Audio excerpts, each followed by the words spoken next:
Oi, stop filming me.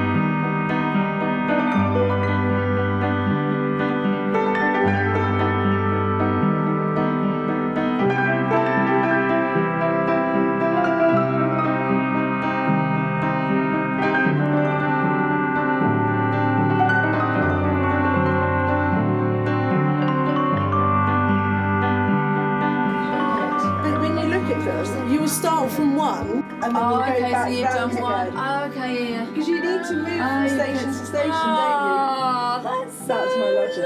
lovely. Oh, you could have a lot of fun with that. don't you? I mean, you'll take a step in between. You're such a small house, That is you so need to lovely. improvise. So this is the thing about converts that I didn't know that. I didn't know that until probably a year ago. Well, it's because we're so new. You have to read things to learn how to do them, rather than if they get passed on. I think you can. I know what to do. We just do that. Some people must be so fussy they want to order. I think it was. So you could order an afternoon tea, or I think it's if you had a dietary requirement to bring your own. Oh, okay. She worded it really well. Oh, okay. Wow. Do you know, it's quite funny because so this is right up my street. So nice. It really helps me think clearly, and I've drifted off in a chat before. Not actually fallen asleep, but I just feel like, okay, I've lost concentration. Yeah. I've lost concentration. Just that family. Thank you. And that's So just make fun of each other. Oh, yeah. It's just. Well, it worked out in Peter's family because they're all busy mates. Cut that out. So we've also got Vincent with us on the chat today. All right, Vincent, and you're going to be a lovely good boy. Hopefully make all your usual lovely happy noises. So Sarah, before we get into all the ins and outs of how you have made that massive leap, where were you brought up? So we're in England. Whereabouts were you brought up? So I was born in London, Yeah. Westminster. And not Catholic, but... No, so I was baptised Greek Orthodox. So my mother's Cypriot and my dad's English. So my dad's always been C of E his whole life, went to a C of E school, went to Sunday school, was very brought up in the church. Mum was Greek Orthodox, as is her family. So we were baptised in the Orthodox church. And was it like a Greek family that's like what you see in My Big Fat Greek Wedding type thing? Is it really? Yeah, it's like, it's like quite cringy watching that. And actually, the lady is Fatula. Yeah, it's exactly what Greeks are like. It's like everyone thinks it's dramatised, but that's what the Cypriots are like. It's crazy. It's so funny though. So you enjoyed your upbringing? Did you get involved in all the culture of? Well, yeah. We didn't go to school. My mum. I have an English dad, so rest of my cousins had Cypriot dads or Greek dads, except for one set, I think, had an English dad. But it's a very big family, so someone was always getting married or baptised. So we went to church in that aspect, but I didn't go to church on a Sunday. But my cousins did, so I always wanted that. I always said to my mum, I really want to go to Greek school, and she didn't have a very good relationship with her father, so she kind of tried to... She was coming out of the mould, was she? I think so, yeah. I think so. And then you had two brothers. I've got two brothers. And have they continued or got into No, they were never... we were always brought up knowing there's God and you learn about Jesus. And that was it, really. So they don't really have... I don't know, it's not like they don't have faith. They're not religious as such, but I think they believe there's a God out there. Yeah. That was that, really. And then, so was there anyone, so your mum and dad not particularly religious? So your dad wasn't particularly... Dad was, but I think, again, like not most, but a few, they kind of fall away from the church when they get to their teen years. So, yeah, he only came back to the church when we moved. So he was in his, I don't know, actually, 50s again, 40s. And he just went up to the church and then got back into the village church they have. And, yeah, kind of. My mum didn't say much. My mum's not very sociable. She is more happy at home, and she'd go up a few times, but it's a typical Anglican church where, like, one day she went to help with the teas and the ladies thought they'd show her how to make a pot of tea, and she was like, okay, I do know how to do that. So she would just back off from that. So it was kind of like my dad's thing, and she'd go every now and again to support him, but that was... And what about grandparents?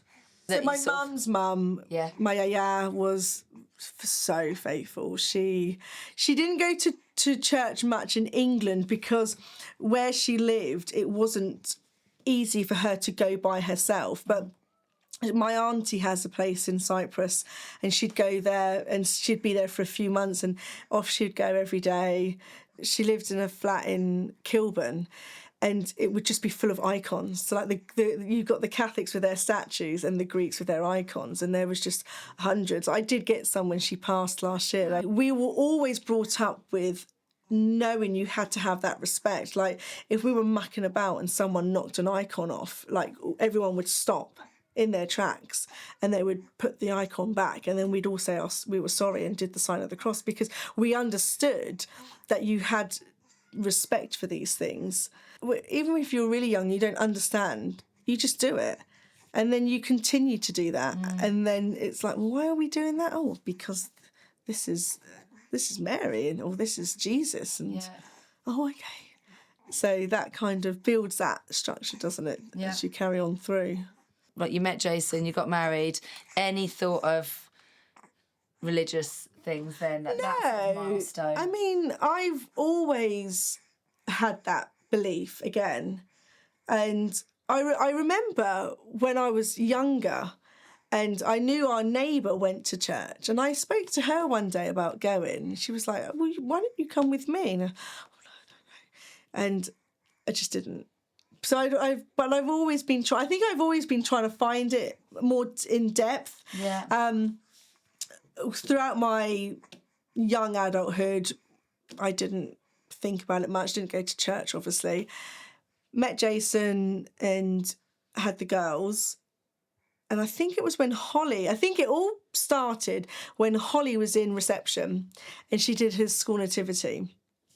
And come home, and she would just keep asking these questions, like, over and over. So who is Jesus then, and who's Mary and Joseph, and was he really born in the stable? And it wasn't just like, oh yeah, so this is the story. Oh, okay, and she'd go. It was more than that.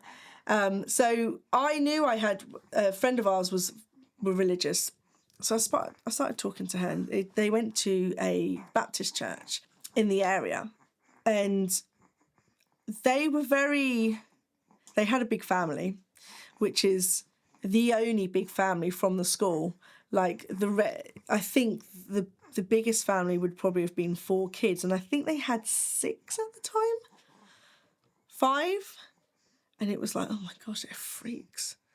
Everybody was just like, they got 5 kids, It was like they were like that, and it didn't bother them. They just did what they did. So I was really good friends with the mum, and really nice, so faithful. And they went to a Baptist, and she was like, well, we can take the girls and see what they think. And I was like, okay. And we then went, and they were nice people, but it wasn't for us. And they were different. I don't know how else to say it. So I was like, okay, they obviously want to go to church, so let's go to our local CFE church. And which, like you said, has been in the Titmus family for many, many years. And so had you and Jason got married there? We got married there. The Jason's mum and dad got married there. Jason's grandparents got married there. And the kids were baptised there. And we went to the church, and then obviously with it being a typical Anglican church, you go more than a fortnight and that's it. You're signed up for every job that is available in the church. And it became like, I never felt it was a place of worship. It was because this is what we do on a Sunday. So what sort of jobs would you be signed up for? Oh, safeguarding. Like not just your tea rota. It was like safeguarding and deanery synod. I don't even know what you do for that, but I was doing it. Oh yeah. Yeah, I don't think I ever made a meeting though. And then the next thing was like Jason was to be church warden, and yeah, it takes away the point of it all. And then we had this huge issue about the oldies didn't like the children in the church. Now, you go into this beautiful church, which is quite big, and then you've got like 15 people spread amongst the pews. You could hear a pin drop. So, of course, you're walking in there with like a 2-year-old and a 7-year-old and a 5-year-old. It's like, how do you get these to not breathe for the next hour and a half or hour and 40 minutes, the services were? Oh, my gosh. And it's very, very long. It's very long. So it was like, well, you go off to the hall next door, and then right at the end, you can come in and show us a picture that you've coloured in. So it's like, how's this going to church? How are they going to learn anything?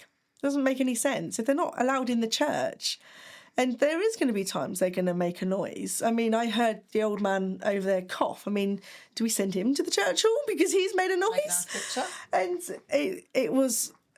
it just wasn't going to get us to heaven. I remember someone saying to me once, like, I've got to support this church. It's our local church. Is it going to get you to heaven? No, it's not. And that was the brutal truth. So we stayed there for, I don't know, 4 or 5 years. And did anyone else in Jason's family go at the time? So his nan was a churchgoer. When she was able to, she would go. And as she got unable to go, they would take her communion and see to her and stuff. And so she was a real churchgoer. His granddad wasn't so much, but supported the church financially. He was one of the big, you have, like when you have these old villages, you have a few big families, don't you, that are quite well known in the village. And the Titmuses have obviously been one of them because there's hundreds of them. And so Jason's granddad supported the church. Like, and actually a lot of the material in the church he made, like as you walk in, the bookshelf, and there's a tapestry at the back with his name on because he helped raise money for the altar cloths and the vicars. So sentimentally, you're attached to the church as well? Hugely, yeah. It's been such a big part. So it was also that guilt, like, if I leave, we are the only children attending this church, and it's very obvious. You have to make a big statement if you leave.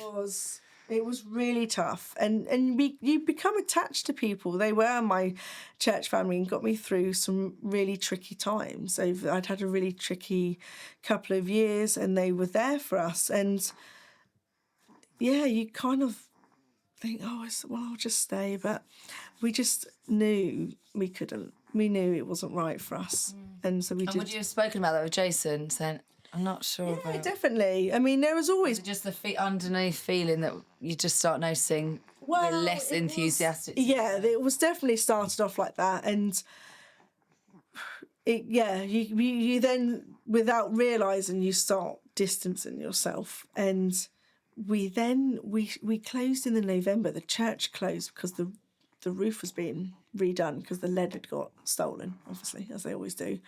So they closed the church, and in typical post-COVID Anglican style, everything was done on Zoom. They love Zoom. and I felt this relief, like, yeah, I think this is my chance to escape. And then we came to Boxing Day. So what was that? Catholic Mass.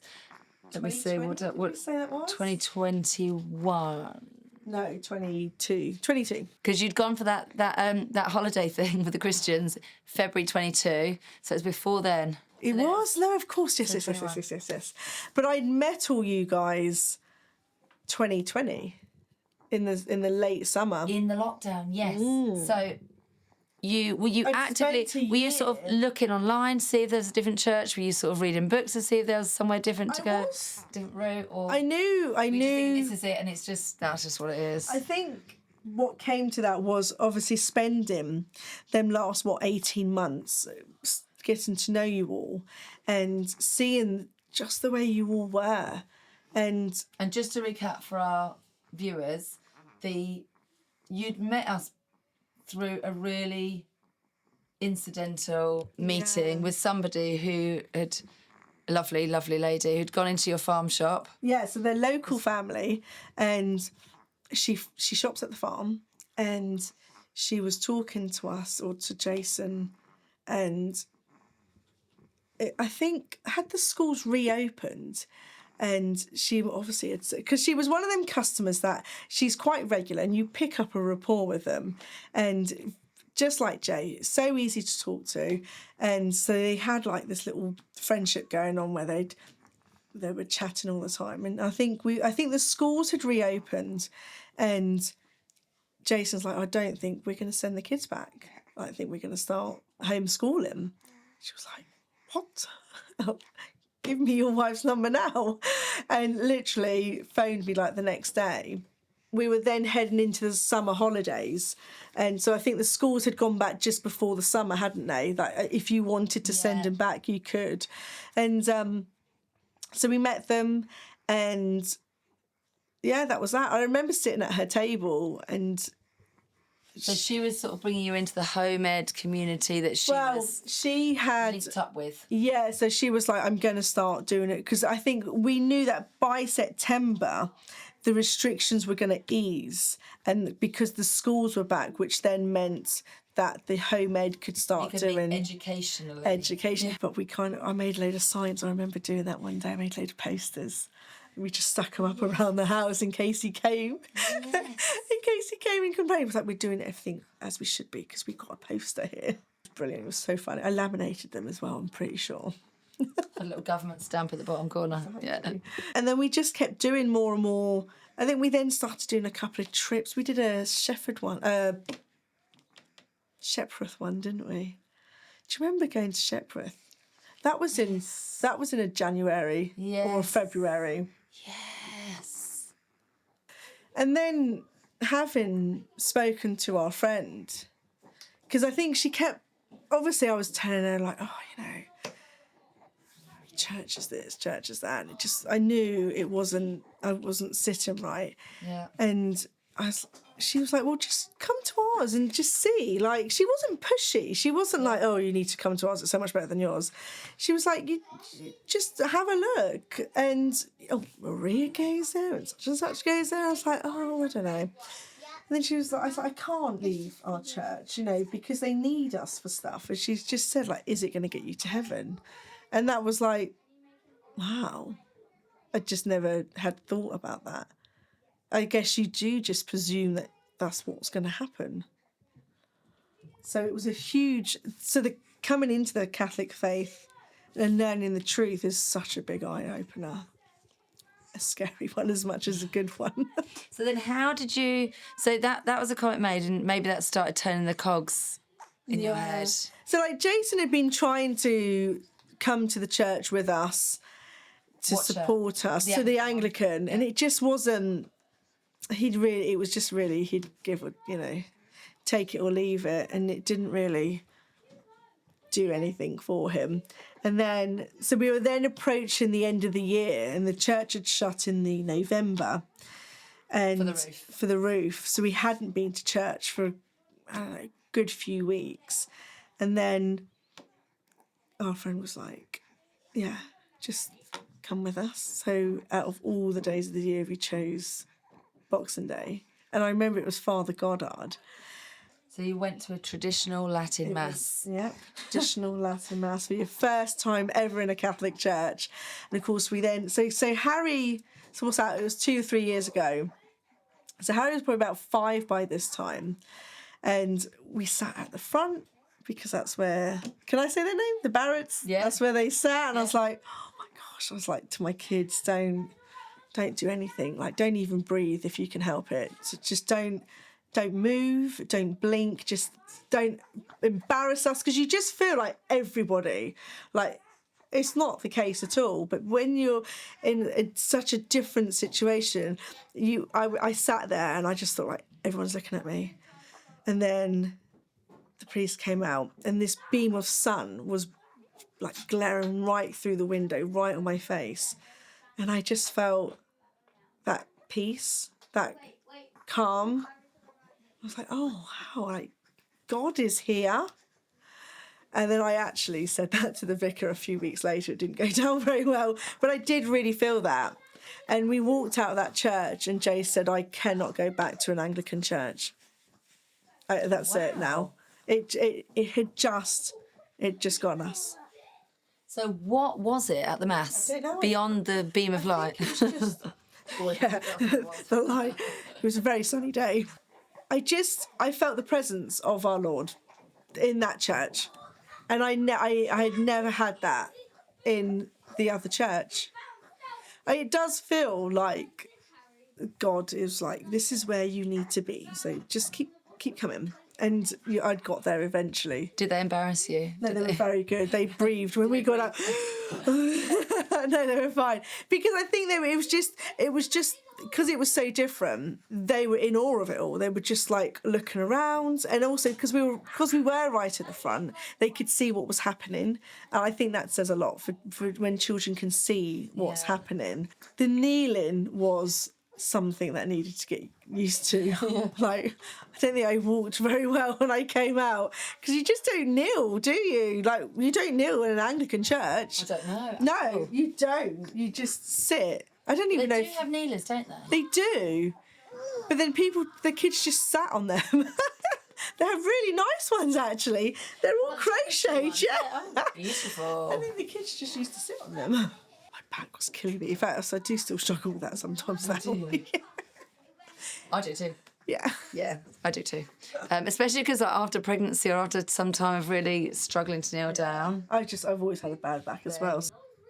Did you then talk about it at home and say, we want to become Catholic? Or did you say, want to look into this? Or I think what we were going to do was just keep going and seeing if it continued, if that feeling continued.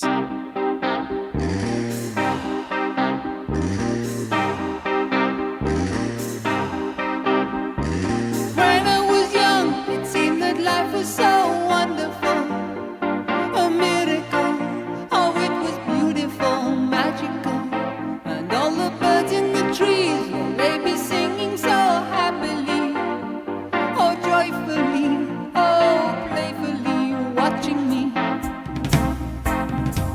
But then they send me away to teach me how to be sensible, logical, oh responsible.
We were marched up to the front with the Barretts, I kind of just like, I remember sitting there and I almost didn't hear anything because I was so nervous, but also so taken away with the service. It wasn't until we then continued to go each week. And then obviously it got to Jason was back at work, so he wasn't going to, he was working on and off. After Christmas holidays. After the Christmas holidays, so he was working on and off.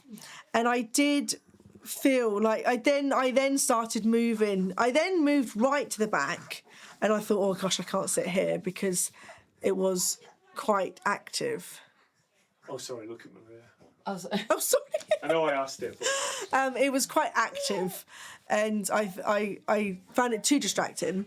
And then I thought, because mine are older, I then went towards the middle, and it was easier for me because they were older. Like I think my youngest was 5 at the time, so you can reason with them better. You can hope you can, but but the fact that it was so many children it was so different because the other church there wasn't any children and the only ones that were there were mine and weren't particularly welcomed there, so it did make it easier.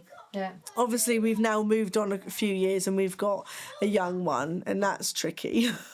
Really tricky, but you just do it, you just get on with it. And because everyone else is around you. Because everybody else is in the same boat. And everyone's kind of working hard. Oh, or yeah, something. exactly. Parents, you can see it. And you just kind of, you're kind of just doing it together, aren't you? But you're making sure you're doing it because the children have to be there. Yeah. They will eventually learn how to sit. Yeah. Fairly well. In the span of the week, I just think 1 hour, It's an hour. and learn to sit still is Although such we have been, a good like thing on the to days where Jason hasn't been able to go to the Latin because of work, he goes to.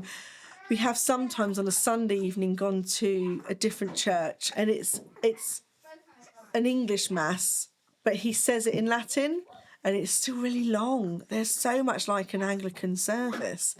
And that was a shock after having not done it for a little while and then going back to if you could just keep it to an hour, that'd be really good. But it is an hour. Sometimes it can feel like 2 or 3 hours because your little one's playing up. But yeah, you do it. Go and have a coffee after. The big busy social. Yeah. Both your families have come from many generations of Greek Orthodox and Anglican. Did you then feel any level of sort of betrayal that you weren't continuing those traditions? Yeah, I did wonder how my mum would take it because when we went to the Anglican church, I think she kind of felt like, but you're Greek Orthodox kind of thing. Okay. But so I think my mum and dad kind of did. They didn't say, "Oh no, you shouldn't be doing this." There was never anything like that. But they also understood at the same time that although I was baptised an Orthodox, I wasn't brought up an Orthodox. So we didn't go to church unless it was a family event. So you can't really. You didn't feel too many ties. No, it's not like I was an absolute faithful Orthodox and all of a sudden I've just jumped ships kind of thing. I was like, we were baptised and that was that. It wasn't. We weren't brought up in the church, so okay. So it was. Yeah, I suppose it was a bit of a shock to them. But again, I guess it's like any parent, if you're happy, if your child was happy, then you just kind of, exactly. Yeah. There's lots of different social teachings, contraception, abortion, even the theology, Mary, the true presence of Jesus in the Eucharist, confession. What were challenges for you? Let's even say, in social teaching, if you're happy to talk about that. Was there anything you had to, really big change of life things? I don't know. I suppose the confession, that was tricky. That was very tricky. It's hard, isn't it? I like it, but your first confession, like, is really difficult because obviously we'd picked up such a good rapport with the priest that converted us. I know that your confession goes through the priest to our Lord, but it's very difficult at that moment in time to bear that in mind. And I took a long time preparing, and I found a really good website that broke everything down for you, and really like a brilliant examination of conscience. It was amazing, and I wrote everything down. And I remember when we had the day where we all came into the church, and I didn't have to do much because I've come from the New Orthodox Church, which is recognised under the Catholic Church, but obviously Jason had to have his profession of faith. He had to do profession of faith, yeah, because he was Anglican. Because he was Anglican, and the girls did as well. And so we had... And did they have to kind of denounce being Anglican or something? Yeah, so it basically says anything I have been taught in the past, I now understand isn't correct, and that the correct way is through the Catholic Church. And I believe in, and then you've got the different points of the church that you are saying that you believe in. Yeah. So, and then he had his confirmation, and then we had our first confession. And I remember, I mean, I must have just literally blurted it out. I don't even know if he understood, like, you're just so nervous. The nerves overtake you, but it's so humbling to say, this is what I've done wrong, and I am really sorry for this.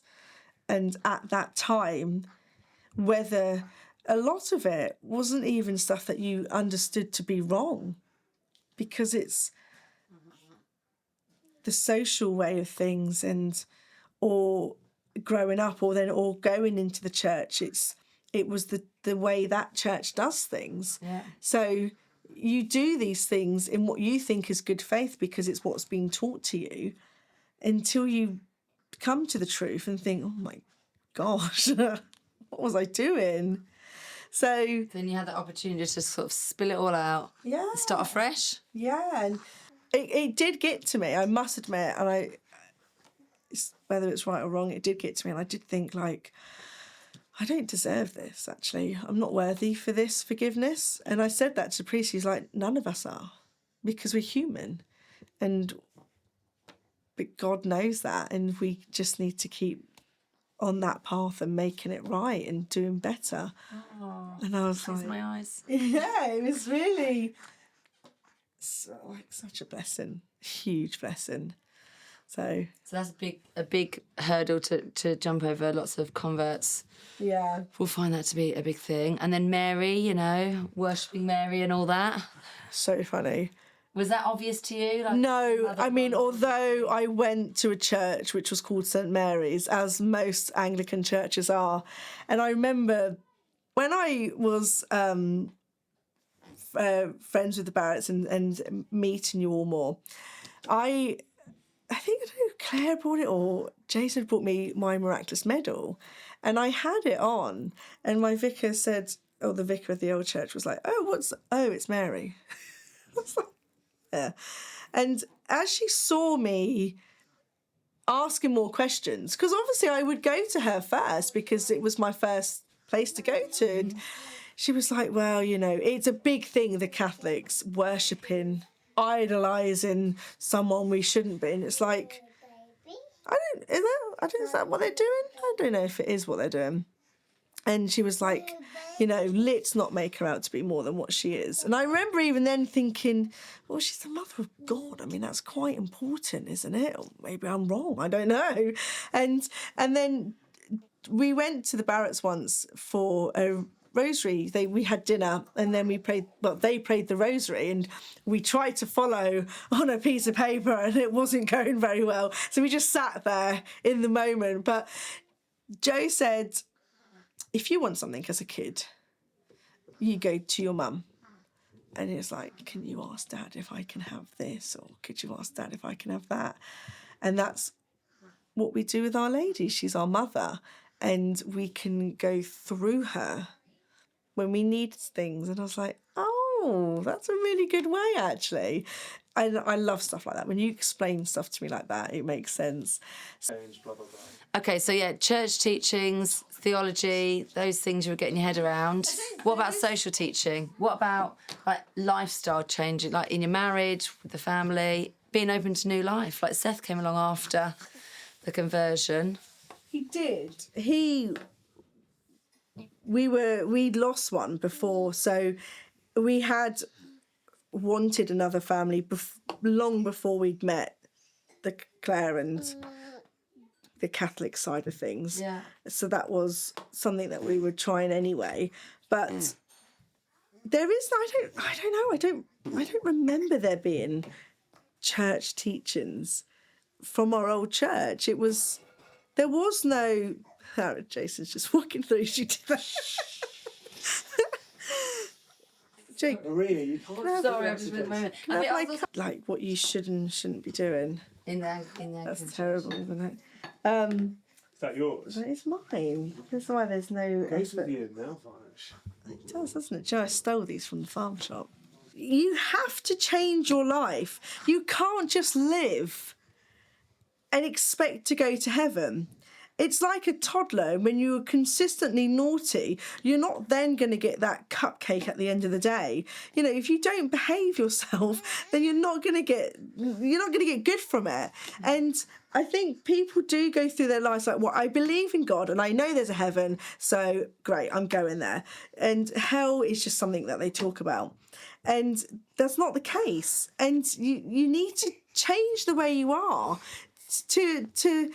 for good things to happen.